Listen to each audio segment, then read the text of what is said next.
আসসালামু আলাইকুম।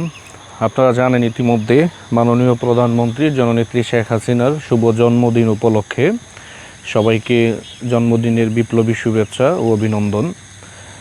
আজকে আসলে কিছু কথা বলতে আপনাদের সামনে উপস্থিত হয়েছি। আপনারা জানেন যে রাজনৈতিক জীবনে প্রত্যেকটা মানুষের কিন্তু আপনার জোয়ার বাটা এই দুটোই কিন্তু মানুষের থাকে এবং এই দুটাকে ফেস করেই কিন্তু আপনার রাজনৈতিক জীবনে রাজনীতি করে যেতে হয়। ইতিমধ্যে আমরা হয়তো অনেকেই জানি যে প্রধানমন্ত্রী শেখ হাসিনা উনি ইতিমধ্যে ভারতে রয়েছেন এবং কি একটি পরিকল্পিতভাবে ওনাকে বাংলাদেশ থেকে যেতে বাধ্য করা হয়।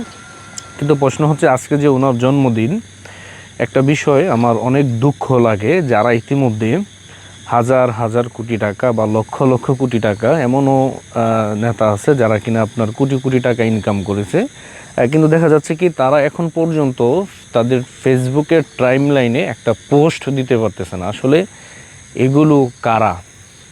যারা ইতিমধ্যে দুর্নীতি করেছে, যারা ইতিমধ্যে আপনার মানুষের টাকা আত্মসাৎ করেছে, তারাই কিন্তু এখন ভয় পাচ্ছে।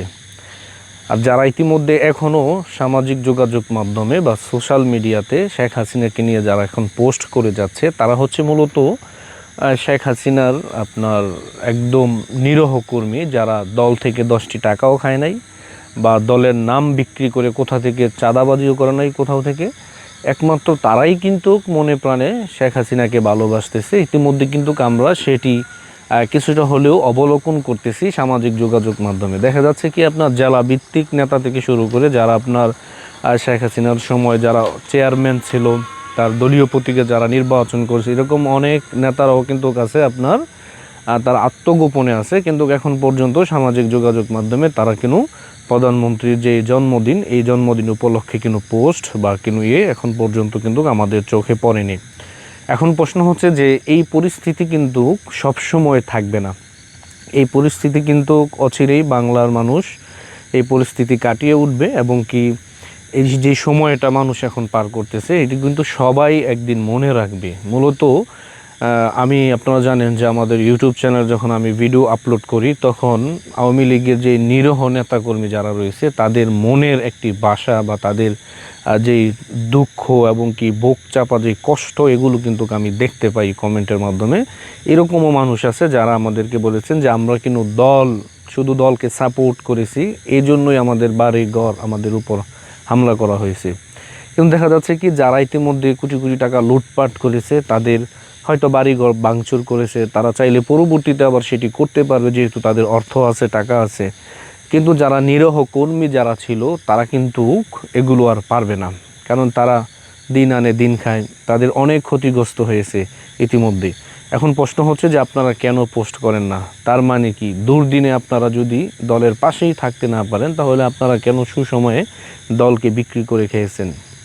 ইতিমধ্যে আমরা এখন দেখতে পাচ্ছি যে আসলে কারা এই ষড়যন্ত্রের সাথে লিপ্ত ছিল, তাদের সবারই মোটামুটি পরিচয় এখন ফাঁস হচ্ছে বা আমরা দেখতে পাচ্ছি। কিন্তু এই সময়টা কিন্তু আর সবসময় থাকবে না, একদিন কিন্তু এগুলো ঠিকই কেটে উঠবে এবং কি মানুষ আবারও শৃঙ্খলার দিকে কিন্তু এই বাংলাদেশ ফিরে যাবে। কিন্তু সেই পর্যন্ত আপনারা কি করতেছেন, এগুলো কিন্তু বাংলার জনগণ অবশ্যই খেয়াল রাখবে আমি মনে করি। কারণ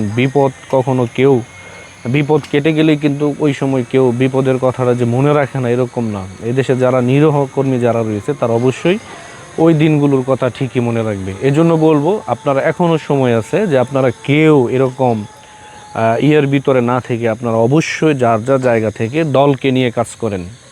এরকম তো না যে এই দলটাকে নিষিদ্ধ করা হয়েছে বা এই দল কখনো আর কার্যক্রম চালাতে পারবে না, এরকম না।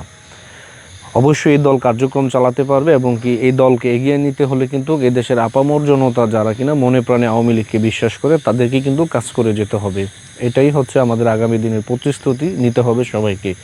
ভালো থাকবেন, সুস্থ থাকবেন। আবারও মাননীয় প্রধানমন্ত্রী জননেত্রী শেখ হাসিনার সুস্বাস্থ্য এবং কি দীর্ঘায়ু কামনা করে বক্তব্য শেষ করছি। জয় বাংলা, জয় বঙ্গবন্ধু।